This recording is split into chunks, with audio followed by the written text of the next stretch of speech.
नमस्कार, मी Vaishnavi Dhere. The focus India web वेब पोर्टलवर आपल्या सगळ्यांचं स्वागत आहे. आज श्रावणी पौर्णिमा म्हणजेच राखी पौर्णिमा आणि नारळी पौर्णिमा या आज तसंच संस्कृत दिन पण आहे आणि आपण हे संस्कृत दिन आज कवी कुलगुरू कालिदास याशी संलग्न श्रीराम संस्कृत अध्ययन केंद्र याचे प्राचार्य श्री अतुल अरविंद तरटे यांच्याशी आपण संवाद साधून साजरा करणार आहोत. तर नमस्कार सर. नमस्कार. सरांचा परिचय द्यायचा झाला तर सर MA संस्कृत आणि नेटसेट उत्तीर्ण आहेत. संस्कृत प्राध्यापक आणि योगाध्यापक याचसोबत सर 9 वर्ष पूर्णवेळ राष्ट्रीय स्वयंसेवक संघाचे प्रचारक देखील आहेत. त्याचसोबत बऱ्याच महाविद्यालयांमध्ये सरांची वेगवेगळ्या विषयांवरती व्याख्यानं देखील होत असतात. तर सर आपलं मनपूर्वक स्वागत आहे इकडे. धन्यवाद. तर सर मी पहिल्या प्रश्नापासून सुरुवात करते. मी संस्कृत शिकतेय. मी सरांचीच विद्यार्थिनी आहे आणि मी जेव्हा संस्कृत शिकते किंवा मी संस्कृतमध्ये आता पुढे काही करिअर करणार आहे असं ज्यावेळेस मी कोणाला तरी सांगते त्यावेळेस मला 2 रिॲक्शन्स असतात. एक म्हणजे अरे वा तू संस्कृत शिकतेस आणि दुसरी म्हणजे एक्झॅक्टली ऑपोजिट, बापरे तू संस्कृत शिकतेस. तर ही जी भीती आहे सर संस्कृत बद्दलची किंवा संस्कृत ही एक डेड लँग्वेज आहे किंवा फक्त आपण त्याच्याकडे स्कोरिंग सब्जेक्ट म्हणून जे बघतो ते न बघता संस्कृत मधला विद्यार्थ्यांचा इंटरेस्ट कसा वाढेल आणि त्यात करिअर ओरिएंटेड कसं पुढे बघता येईल. बरोबर. अगदी सुरुवातीला सर्व दर्शकांना मी देखील नमस्कार करतो आणि आजच्या संस्कृत दिनाच्या खूप खूप शुभेच्छा देतो. वैष्णवी, प्रश्न अतिशय छान आहेत. खरं आहे, खरं तर संस्कृत ही भाषा आपल्या सगळ्यांच्या जीवनात रोजच्या जीवनात आहे. त्यामुळे अरे वा तू संस्कृत शिकतेस असं सगळ्यांना म्हणजे कौतुकच वाटतं. बहुतांश आपल्याकडे महाराष्ट्रात जर पाहिलं तर सगळ्यांना संस्कृत शिक खूप आनंद होतो. कारण घराघरात अगदी सकाळी पासून रात्री झोपेपर्यंत शुभरात्री म्हणेपर्यंत संस्कृत शब्दच आपण बहुतांश बोलत असतो.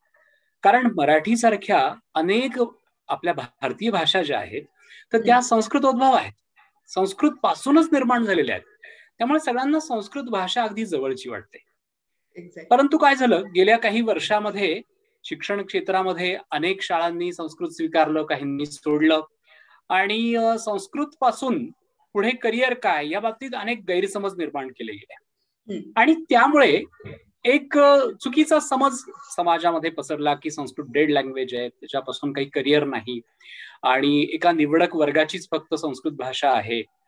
त्यामुळे बापरे संस्कृत शिकतेस मग आता पुढे कसं होणार अशी भीती पण चुकून काही लोकांच्या तोंडून येत असते. परंतु संस्कृत ही देववाणी आहे. आपण सगळेजण म्हणतो की मातृभाषा आपली मराठी आहे आणि मराठीची आई संस्कृत आहे, म्हणजे ही आपली एका अर्थानं आजी भाषा आहे. आणि मग आजी तर किती प्रेमळ असते, आजी किती गोड असते, तर तशीच संस्कृत भाषा आहे. कारण आपण जर पाहिलं तर आपल्या प्रत्येक वाक्यातले अनेक शब्द हे मुळातले संस्कृतच आहेत. अगदी शुभ दिवस हा किंवा शुभ संध्याकाळ, शुभरात्री हे सगळे शब्द संस्कृत आहेत. हे आपल्याला असे हिंदीमध्ये पण सापडतात, असे गुजरातीत पण सापडतील, असे मारवाडीत पण सापडतील, दाक्षिणात्य अनेक भाषांमध्ये आपल्याला असे शब्द दिसतील. याचा अर्थच असा आहे की संस्कृत आपल्या सगळ्यांची खूप जवळची भाषा आहे. आणि करिअर बद्दल आपण बोलतच राहू या संवादामध्ये नक्कीच. तर संस्कृत मधून करिअर सुद्धा अतिशय उत्तम नक्कीच आहे. तुझ्या वेगवेगळ्या प्रश्नांच्या उत्तरामध्ये मी नक्कीच सांगणार आहे की संस्कृत पासून किती उत्तम करिअर होऊ शकतं. नाही, अगदीच तुम्ही म्हणालात की आजी लँग्वेज जी आहे ते खरंय आणि याच आजी लँग्वेज म्हणून किंवा ही भीती आपण थोडीशी लोकांची कमी झालेली आहे. याच हिशोबाने संस्कृत मधला इंटरेस्टही लोकांचा वाढत चाललेला आहे आणि त्यांचा एक अप्रोच बदलला आहे संस्कृतकडे बघण्याचा. तर असे जे व्यक्ती आहेत, असे जे विद्यार्थी आहेत त्यांना संस्कृत ओरिएंटेड पुढे करिअर करायचे तर ह्यांचे ऑप्शन्स कसे क्रिएट होतात त्याच्यात. बरं, अगदी. आता पहा, आपण अगदी माध्यमिक शिक्षणापासून सुरुवात करूयात. 8वी ते 10वी 12वी पर्यंत आपण संस्कृत भाषा घेऊ शकतो आणि जरी घेतली नाही तरी पण 12वी ते पुढे ग्रॅज्युएशन पर्यंत आपण स्पेशलायझेशनचा संस्कृत विषय म्हणून निवडून त्यामध्ये आपण ग्रॅज्युएट होऊ शकतो. BA संस्कृत विशारद अशी कालिदास संस्कृत विश्वविद्यालयाची पदवी आहे. याशिवाय पुढे जाऊन आपण MA संस्कृत करू शकतो. हा झाला शिक्षण आणि उच्च शिक्षणाचा भाग. शिक्षण क्षेत्रामध्ये अनेक संधी आहेत. माध्यमिक शिक्षक व्हायचं असेल तर तुम्ही BA BEd संस्कृत मधून करू शकता, पहिला पर्याय. दुसरं, तुम्हाला जर महाविद्यालयात प्राध्यापक व्हायचं आहे संस्कृत तर तुम्ही MA संस्कृत पर्यंत शिकायचं आहे आणि त्यानंतर तुम्ही सेटनेट सारख्या स्पर्धा परीक्षा देऊन किंवा पुढे अगदी उच्च शिक्षण म्हणजे PhD संस्कृत करून तुम्ही महाविद्यालयामध्ये किंवा विश्वविद्यालयात, युनिव्हर्सिटी, विद्यापीठांमध्ये तुम्ही प्राध्यापक आणि पुढे आणखी कुलगुरू पदापर्यंत जाऊ शकता. इतकं चांगलं करिअर आहे. हा झाला शिक्षण क्षेत्राचा भाग. थेट नोकरी म्हणून या व्यतिरिक्त अनेक गृहिणी आहेत, घरी सेवानिवृत्त मंडळी आहेत. हे सगळेजण घरी बसल्या बसल्या आजच्या ऑनलाईनच्या युगामध्ये संस्कृत क्लासेस सुरू करू शकतात. म्हणजे अगदी तुम्ही 12वी पर्यंत संस्कृत शिकला, एक आपला कालिदास विश्वविद्यालयाचा संस्कृत 1 वर्षाचा डिप्लोमा केलात किंवा 10वी नंतर जरी हा वर्षभराचा डिप्लोमा केला तरी तुम्ही 10वी पर्यंतच्या संस्कृतच्या शिकवण्या ऑनलाईन वर्ग घरी घेऊ शकता किंवा मोठमोठ्या क्लासेसमध्ये जाऊन तुम्ही नोकरी करू शकता, विश्वविद्यालयांमध्ये जाऊ शकता किंवा इंटरनॅशनल स्कूल्स आता खूप उपलब्ध आहेत. हे सगळेजण आता संस्कृत घ्यायला लागले आहेत.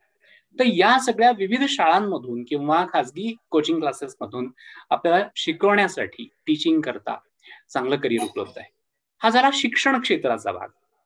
आता याच्या व्यतिरिक्त आपण वेगवेगळा विचार करूया. एखादा विद्यार्थी आहे, समजा वैष्णवीच आहे, की वैष्णवी म्हणते की मी नाटकात करिअर करू इच्छित आहे, मला नाटकात करिअर करायचंय, तर मला संस्कृतचा उपयोग कसा होईल? तर खूप चांगला उपयोग आहे, कारण भरत मुनींचं नाट्यशास्त्र मुळातून संस्कृत मधून आहे आणि तुला जर नवरस अगदी छान समजून घ्यायचे असतील, ते अंगी बाणवायचे असतील तर संस्कृत सारखा दुसरा पर्यायच नाही.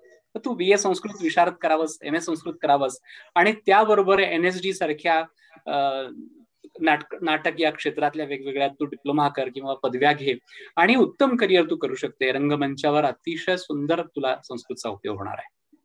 नाट्य क्षेत्रामध्ये आहे, कला क्षेत्रामध्ये आहे, दूरदर्शनवर आहे. आता जसं पत्रकारितेच्या क्षेत्रामध्ये तू माझी संस्कृत मुलाखत घेतेयस तसं संस्कृत पत्रकारिता हे सुद्धा नवीन दालन खूप मोठ्या प्रमाणात खुलं झालंय.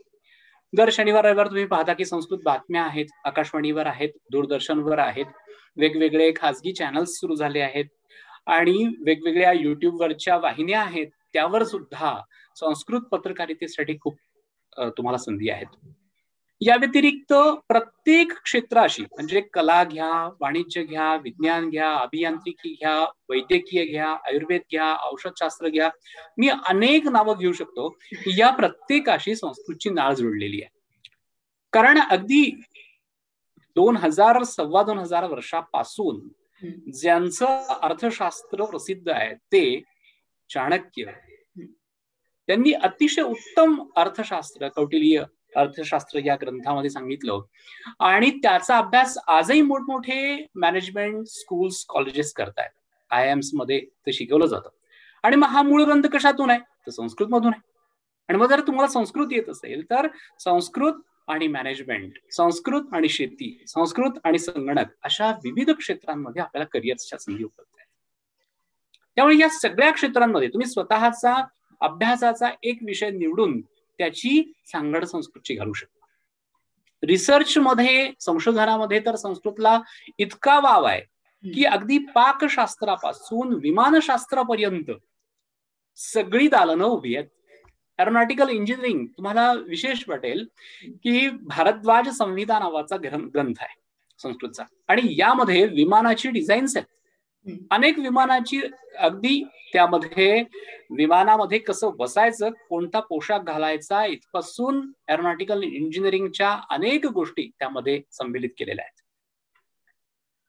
त्यामुळे जीवनातल्या कोणत्याही क्षेत्रात संस्कृत आहेच मुळात आणि या सगळ्या क्षेत्रांमध्ये करिअर होऊ शकतं. फार फार सुंदर सर. म्हणजे तुम्ही जे म्हणालात की विमानाच्या बद्दल तुम्ही ज्या गोष्टी सांगितल्या, शिवकर बापूजी तळपदे हे नाव मला एकदम आठवलं त्याच ह्याच्यातनं की त्यांनी जे पहिलं विमान उडवलं, जे खऱ्या अर्थाने रजिस्टर झालं नाही कारण आपण पारतंत्र्यात होतो, पण ते ऋग्वेद यातल्या काही रुचा ज्या आहेत त्याच्यावरनं त्यांनी ते तयार केलं असं म्हटलं जातं. आणि खरंच बराच उपयोग आहे. पण ह्या क्षेत्रांमध्ये आपण अजून कशा पद्धतीने पुढे जाऊ शकतो संस्कृत ओरिएंटेड किंवा वेगवेगळ्या क्षेत्रांमध्ये, म्हणजे फक्त संस्कृतशी निगडीत. आता जसं तुम्ही सुरुवातीला सांगितलं की प्रोफेसर होऊ शकता किंवा रिसर्च मध्ये जाऊ शकता, पण ह्या व्यतिरिक्त जसं तुम्ही आता विमानाचा उल्लेख केला तसंच वेगवेगळ्या क्षेत्रात संस्कृत पुढे कसं घेऊन जाऊ शकतो? अगदी बरोबर, छान प्रश्न आहे. आपण आता मेडिकलचा विचार करू, मेडिकल सायन्स. तर एखादी विद्यार्थिनी म्हणते की मला सर डॉक्टर व्हायचंय पण मला संस्कृतचं पण ज्ञान हवंय, मला कसा उपयोग होईल? बरोबर. तर आज तिने BAMS करावं, MD करावं, पण त्या बरोबरीनेच तिने जोडीने MA संस्कृत करावं, BA संस्कृत करावं, म्हणजे तिला पाणिनीय सूत्र, पाणिनीय संस्कृत व्याकरण समजेल. आणि जे शेकडो वर्षांपूर्वी आपल्या चरक ऋषींनी असेल किंवा सुश्रुत ऋषींनी असेल, ही इतक्या शेकडो वर्षांपूर्वी त्यांनी ब्लडलेस ऑपरेशन्स केलेली आहेत, तर हे ज्ञान जे संस्कृतमध्ये आहे तर त्याचा उपयोग होईल. त्यावरती तिला तिचं अद्ययावत आत्ताचं आधुनिक आयुर्वेदाचं ज्ञान असेल किंवा मेडिकल सायन्सचं ज्ञान असेल आणि त्याबरोबर आपलं प्राचीन संस्कृतातील प्राचीन आयुर्वेदाचं ज्ञान यांची सांगड घालून तिला रिसर्च करता येऊ शकतो. त्यामध्ये खूप चांगल्या करिअर ऑपॉर्च्युनिटीज आहेत. म्हणजे भारतच नाही तर भारताच्या बाहेर सुद्धा, जर्मनी तुम्ही ऐकलं असेल की जर्मनीमध्ये अनेक विश्वविद्यालयांमध्ये संस्कृतच्या या विविध शाखांमध्ये संशोधन सुरू आहेत. आणि सुदैवाने आता आपल्याकडे सुद्धा भारतामध्ये पण अगदी, मग तू डॉक्टर आहेस, तू आयुर्वेदिक डॉक्टर आहेस, तर तुला संस्कृत येतं का? पहिला प्रश्न मुलाखतीमध्ये विचारला जाऊ शकतो. आणि जर ज्या एखाद्या डॉक्टरला किंवा विद्यार्थिनीला संस्कृत येत असेल किंवा ती संस्कृतची पदवीधर असेल, पदव्युत्तर पदवी तिने केली असेल, BA संस्कृत, MA संस्कृत, तर तिला अधिक प्राधान्य मिळतं. त्यामुळे आयुर्वेद क्षेत्रामध्ये सुद्धा जसं उत्तम करिअर आहे तसं औषध निर्माण शास्त्र आहे, फार्मास्युटिकल्स मध्ये आहे, रसायनशास्त्रामध्ये आहे. हे रसायनशास्त्र आणि संस्कृत, फार्मास्युटिकल्स आणि संस्कृत, संगणक आणि संस्कृत. मी स्वतः संगणक अभियंता आहे, परंतु मी संस्कृत निवडलं का बरं? तर संगणक आणि संस्कृत यांची सांगड घालता येऊ शकते. संगणकाला अत्यंत जवळची भाषा संस्कृत सांगितली जाते, कारण मशीन लँग्वेजला अत्यंत ऍप्रोप्रिएट अशी संस्कृत भाषा आहे. कारण ती जशी बोलली जाते तशीच ती लिहिली जाते, ती फॉनेटिकल लँग्वेज आहे. आणि त्यामुळे जिथे कमीत कमी त्रुटींना वाव आहे किंवा एरर लेस अशी ही लँग्वेज आहे, तर अशा ठिकाणी मशीन लँग्वेज लिहिताना किंवा कोडिंग करताना, प्रोग्रामिंग करताना संस्कृतचा खूप चांगला उपयोग होतो. परम संगणक निर्माते आपले डॉक्टर भटकर सर यांनी सुद्धा सांगितलं की संस्कृत संगणकासाठी अतिशय उत्तम आहे आणि त्यांनी त्यावरती काम करायला देखील सुरुवात केली. काही ऍप सुद्धा त्यांनी निर्माण केले. आणि आज बाहेर सुद्धा अमेरिकेमध्ये घ्या किंवा जर्मनीत घ्या, वेगवेगळ्या देशांमध्ये संगणक आणि संस्कृत, डॉक्टर वर्णेकर म्हणून एक भारतातले विद्वान आहेत, ते सुद्धा या विषयावरती खूप मोठं काम करतायत. त्यामुळे कम्प्युटरमध्ये, सॉफ्टवेअर प्रणालीमध्ये सुद्धा आपण पाहू की काही काळामध्ये संस्कृतला खूप चांगले दिवस येणार आहेत. अप्रतिम सर, खरंच म्हणजे कशा पद्धतीने विकास होत चाललाय संस्कृत लँग्वेजचा इतर क्षेत्रांमध्ये फार सुंदर सांगितलं.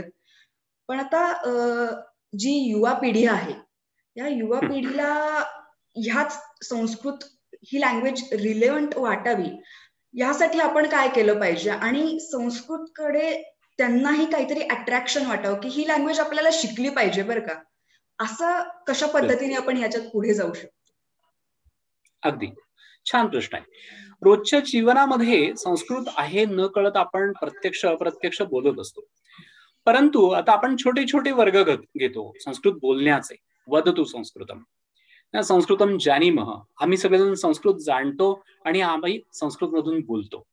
आपल्या व्यक्तित्वातून संस्कृत झळकलं पाहिजे. तू संस्कृतची विद्यार्थिनी आहेस, मी संस्कृतचा विद्यार्थी आहे, मग आपण एकमेकांशी भेटल्यानंतर संस्कृत मधून अभिवादन करणं, एक पर्यायी भाषा, ज्यावेळेस आपण आपली दोघांची मातृभाषा मराठी, आपण संवाद मराठीतून करणार हे स्वाभाविक आहे. पण जसं तुम्ही एका वाक्यात 2-3 पेक्षा अधिक शब्द इंग्रजी वापरतात, त्याऐवजी आपण पर्यायी शब्द संस्कृत वापरले पाहिजे. शक्य तितकं अधिकाधिक संस्कृत बोलण्याचा प्रयत्न केला पाहिजे. आणि मग तिसरा ऐकणारा व्यक्ती, अरे तुम्ही कुठल्या भाषेत बोलताय, ही मला तर सगळं समजत आहे, तो आपसुकच म्हणतो की ही संस्कृत भाषा आहे. त्यामुळे पहिलं तर युवा पिढीने हे केलं पाहिजे की छोटे छोटे वाक्य, सोपे सोपे शब्द संस्कृतचे समजून घेतले पाहिजे. या व्यतिरिक्त तरुण पिढीचा अगदी जवळचा, हृदयाजवळचा विषय असतो तो म्हणजे फॅशन. आपण संस्कृत मधून फॅशन करू शकतो. कसं? तुम्ही टी शर्ट वापरता, तुम्ही जीन्स वापरता, तुम्ही कुर्ता वापरता, कुर्ती वापरता, मग असे जे सगळे फॅशनेबल कपडे आहेत त्यावरती संस्कृत सुभाषित, संस्कृत टॅगलाइन्स, संस्कृत चित्र, आणि जसं नाभिषेको संस्कार सिंहस्य क्रियते वने, असं एखादं सुंदर सुभाषित, वंदे मातरम संस्कृत मध्ये. बऱ्याच जणांना विचारलं वंदे मातरम हे वाक्य कशात आहे, ते म्हणतात मराठीत आहे. इतकं संस्कृत आपल्याला जवळचं वाटतं. अहम मातरम वंदे म्हणजे मी माझ्या मातेला नमस्कार करतो, मी भारत मातेला नमस्कार करतो, मी आईला नमस्कार करतो. मग अशा सुंदर सोप्या सोप्या ज्या टॅगलाइन्स आहेत तर त्या टॅगलाइन्सचे टी शर्ट्स वापरावे. फॅशन मध्ये आपण त्यांचा वेगवेगळ्या प्रकारे उपयोग करू शकतो. आणि मग तू जर संस्कृत एखादं सुभाषित असलेलं काहीतरी छान फॅशन केलेला ड्रेस घातला तर स्वाभाविकच आहे संपूर्ण कॉलेजमध्ये अट्रॅक्शनचं केंद्र होशील. आणि मग तरुण पिढीला ही जवळची वाटायला लागेल.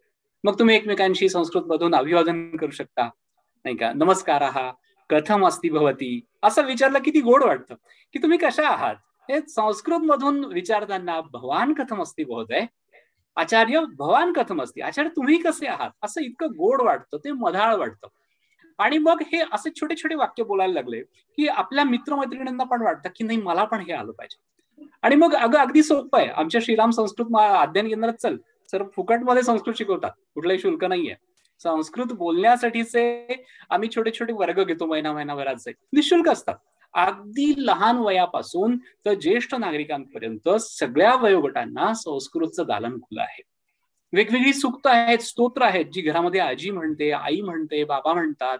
हे सगळे संस्कृत स्तोत्र आपल्याकडे श्रीराम संस्कृत अध्ययन केंद्रामध्ये निशुल्क शिकवले जातात. सगळ्यांना ते आवडतात. अनेक घरांमध्ये ही स्तोत्र म्हणण्याची म्हणजे परंपरा आहेच, परंतु त्यांना त्याचा अर्थ माहिती नसतो. तर तो अर्थासहित, प्रत्येक शब्दशः अर्थासहित अगदी भगवद्गीतेपर्यंत आपण शिकवतो. आणि त्यामुळे आता संपूर्ण नाशिक मध्येच काय तर महाराष्ट्रामध्ये आपले सगळीकडे विद्यार्थी पसरले आहेत. अगदी अमेरिकेतून सुद्धा ऑनलाईन संस्कृत विद्यार्थी शिकतायत आणि सगळ्यांना संस्कृत आवडायला लागलंय. वा वा, खरंच म्हणजे तुम्ही ज्या काही गोष्टी सांगितल्या किंवा ज्या काही आयडियाज दिल्या नवीन पिढीसाठी त्या फारच सुंदर होत्या. म्हणजे टी शर्ट वरती संस्कृत श्लोक हे खऱ्या अर्थाने इमॅजिन नव्हतं केलं मी, पण मस्त आयडिया वाटली आणि मला अगदी वाटतंय हे करूनच घ्यावं. इतकं सुंदर आहे ते. अगदी करावं. खरंच खरंच म्हणजे खऱ्या अर्थाने आम्हालाही ते कॅच होणार आहे आणि पुढे ते घेऊन जाण्यासाठी छान छान पद्धतीने पुढे जाऊ शकतं असंही देखील वाटलं मला. अगदीच. आणि सर, जसं तुम्ही आपल्या अध्ययन केंद्राचा उल्लेख केलात, श्रीराम संस्कृत अध्ययन केंद्र याचा, तर सर संस्कृतचा प्रसार प्रचार तुमचा प्रचंड मोठा आहे. तर श्रीराम संस्कृत अध्ययन केंद्रातून तुम्ही उत्तमरित्या प्रसार करतच असता, पण त्याच सोबत सर्वसामान्य जो माणूस आहे आणि जी युवा पिढी आहे ह्यांच्यापर्यंत संस्कृत भाषेचा प्रचार कशा पद्धतीने वाढेल आणि तो कशा पद्धतीने रुजेल असं आपल्याला वाटतं? आता जसं मी सुरुवातीला म्हटलं की संस्कृत भाषा तशी घराघरामधून आहे, परंतु आता बहुतांश जी छोटी छोटी मुलं आहेत ती इंग्लिश मिडियम किंवा कॉन्व्हेंट स्कूलमध्ये आहेत. आणि त्यामुळे त्यांना, बालकांना संस्कृत थोडं शिकवलं गेलं पाहिजे. घराघरातून संस्कृतची गोडी वाढवण्यासाठी त्यांना छोट्या छोट्या संस्कृत कथा, पंचतंत्राच्या कथा, नीतिशतकातील सुभाषित, त्यावरून निर्माण होणाऱ्या छोट्या छोट्या नीतिकथा, महाभारतातल्या विदुर नीतीतल्या नैतिक कथा या सांगितल्या गेल्या पाहिजे. आणि आपण पाहतो की बालकांनाच नाही तर सगळ्यांना कथा खूप आवडतात. त्यामुळे मी सुद्धा महाविद्यालयात माझ्या व्याख्यानांमधून अनेक कथा सांगत असतो, सगळ्यांना आवडतात. आणि त्या छोट्या कथा किंवा विनोद, हास्य कणिका ज्याला संस्कृतमध्ये म्हणतात, तुम्ही व्हॉट्सअपवर किंवा फेसबुकवर, सोशल मीडियामध्ये सगळीकडे आजच्या परिस्थितीला अनुषंगिक असे विनोद संस्कृतमधून प्रसारित करू शकता. आणि ते समजतात. अगदी सोप्या सोप्या छोट्या छोट्या संस्कृत वाक्यांमधून जोक्स पाठवले, मीम्स करतात तुम्ही आता, तर हे मीम्स जर पाठवले संस्कृतमधून तर लोकांना खूप आवडतात. आणि त्यामुळे सगळीकडे म्हणजे आधुनिक युग आणि संस्कृत भाषा, म्हणजे संस्कृत भाषेचं वैशिष्ट्य हेच आहे की तिच्यामध्ये नवनिर्मितीची इतकी जबरदस्त क्षमता आहे. आपण जर बाकी अन्य भाषा पाहिल्या तर त्यांची व्होकॅब्युलरी, त्यांचं शब्द सामर्थ्य कमी आहे तुलनेनं संस्कृतच्या. संस्कृतमध्ये कोट्यावधी शब्द नवीन निर्माण केले जाऊ शकतात. म्हणजे अगदी अभिजित संस्कृत साहित्य म्हटलं तर त्याला 2000 वर्षांचा इतिहास आहे. आणि जर वैदिक संस्कृत म्हटलं तर किमान 10,000 वर्षांचा त्याला इतिहास आहे. इतकी प्राचीन संस्कृत भाषा आहे. पण मग कायम आपण संस्कृतचं प्राचीनत्वच सांगणार का? तर नाही. संस्कृत आधुनिक पण आहे. मग ती किती आधुनिक आहे? तर जसं मी म्हटलं की हास्यगणिका, कथा, अगदी संस्कृत चित्रपट, नवनवीन तरुण आता छोटे छोटे चित्रपट तयार करतायत किंवा डॉक्युमेंटरीज करतायत, तर ते तुम्ही संस्कृतमध्ये पण करू शकता. आणि संस्कृत चित्रपट महोत्सव सुद्धा आपण यामध्ये आत्ताच एक झालेला पाहिला. भारतातले वेगवेगळे नवीन नवीन चित्रपट निर्माते, तरुण चित्रपट निर्माते हे संस्कृतकडे सुद्धा आता छोटे छोटे डॉक्युमेंटरीज करण्याच्या दृष्टिकोनातून हे आकर्षित झालेले आहेत. घराघरातून कथा, रामायण, महाभारत, पंचतंत्राच्या कथा, वेगवेगळी स्तोत्र, रामरक्षा, मारुती स्तोत्र, अथर्वशीर्ष, श्रीसूक्त, असे अतिशय जे सुपरिचित, लोकांना आवडणारे सोपे सोपे स्तोत्र आहेत, हे शिकण्यासाठी त्यांनी आपल्या श्रीराम संस्कृतमध्ये यावं.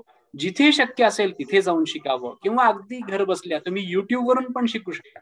युट्यूबवर संस्कृतच्या इतक्या स्तोत्र आणि व्हिडिओज या सगळ्या उपलब्ध आहेत. आपलं सुद्धा युट्यूब चॅनल आहे.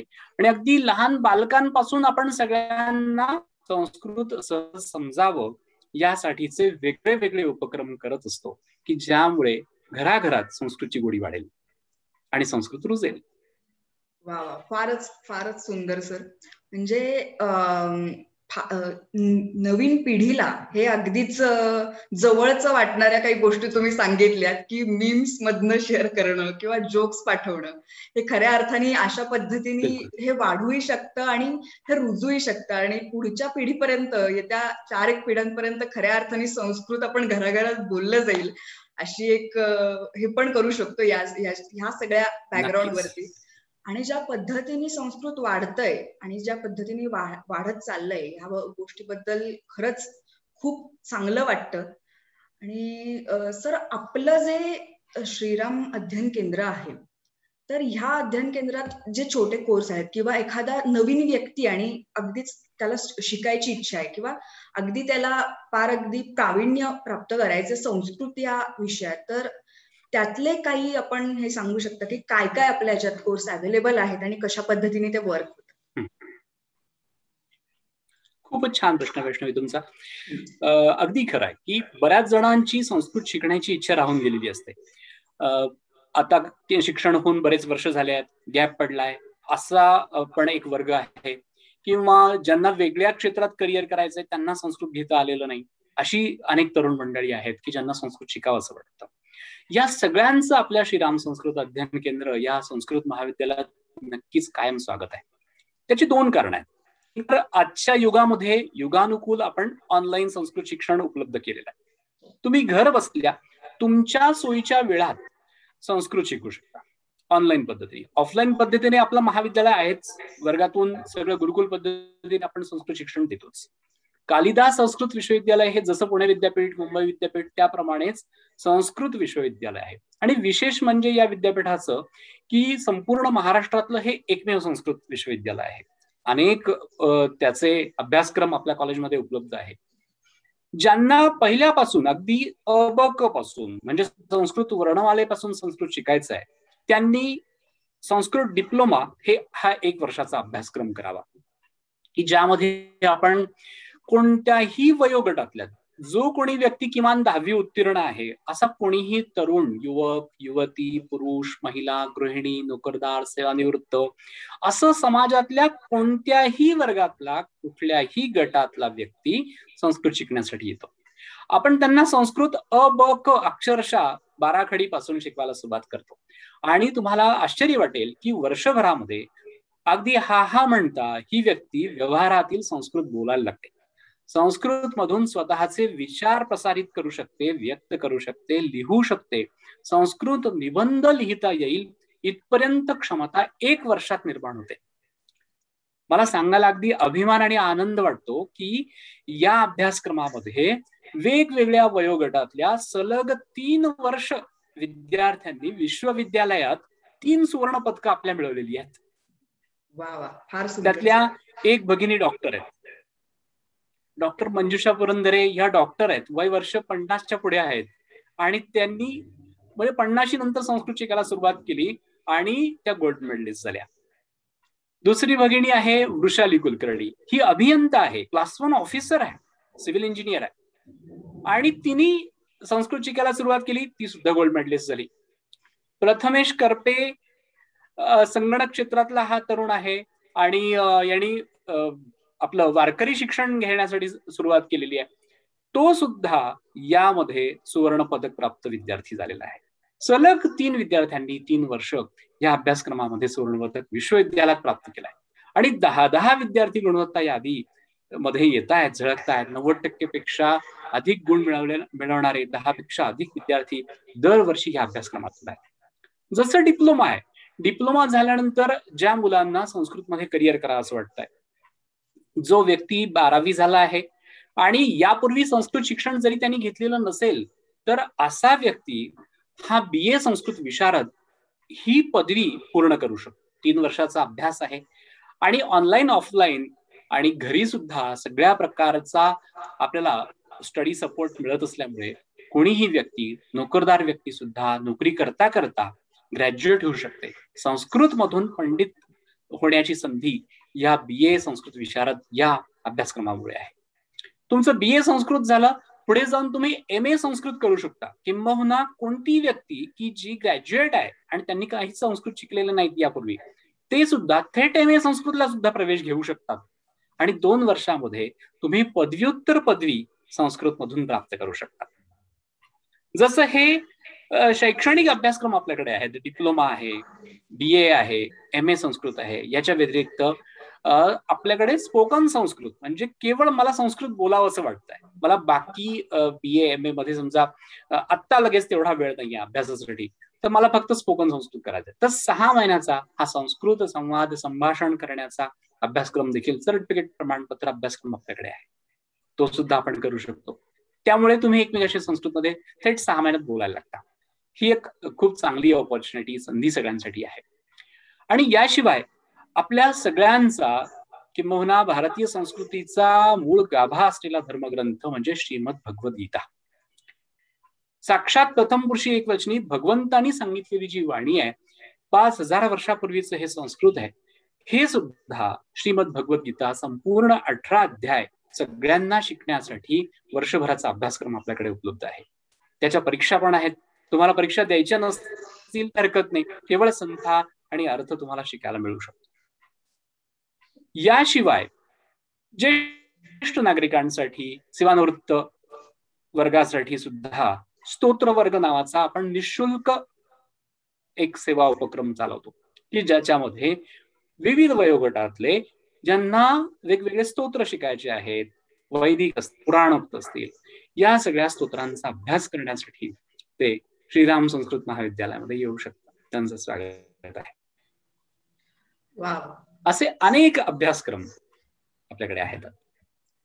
फार फार सुंदर सर. बरं झालं तुम्ही माहिती दिलीत की संस्कृतमध्ये कशा पद्धतीने पुढे जाण्यासाठी खऱ्या अर्थाने कुठली कुठली प्लॅटफॉर्म उपलब्ध आहेत, कशा पद्धतीने आपण पुढे जाऊ शकतो. त्यातनं आपल्या अध्ययन केंद्रातनं सुद्धा खूप सुंदर प्रकारे संस्कृतचा प्रचार प्रसार होतच आहे. आणि अशाच ही प्राचीन ते आधुनिक हा जो काही प्रवास आहे संस्कृतचा, हा सगळ्यांपर्यंत पोहोचायला हवा आणि संस्कृत अजून छान पद्धतीने रुजायला हवं अशी आपण खऱ्या अर्थाने आशा करूयात. आणि तुम्ही सर एवढ्या सगळ्या ह्याच्यात वेळ काढून आम्हाला द फोकस इंडिया वेब पोर्टलसाठी तुम्ही आज संवाद साधलात आमच्याशी, त्याच्यासाठी वेळ दिलात, यासाठी धन्यवाद सर. धन्यवाद. तुम्ही सुद्धा मला ही संधी दिली की संस्कृत दिनाच्या निमित्तानं संपूर्ण समाजापर्यंत संस्कृतचं महात्म्य पोहोचवण्यासाठी ही संधी प्राप्त झाली आहे. द फोकस इंडिया आणि वैष्णवी तुम्हा दोघांचाही मनपूर्वक आभार मानतो. धन्यवाद. नमस्कार सर. हा व्हिडिओ तुम्हाला कसा वाटला हे आम्हाला कमेंटमध्ये जरूर कळवा आणि अशाच ताज्या व्हिडिओसाठी आमचे फेसबुक आणि इंस्टाग्राम पेज फॉलो करा आणि यूट्यूब चॅनलला सबस्क्राईब करायला विसरू नका.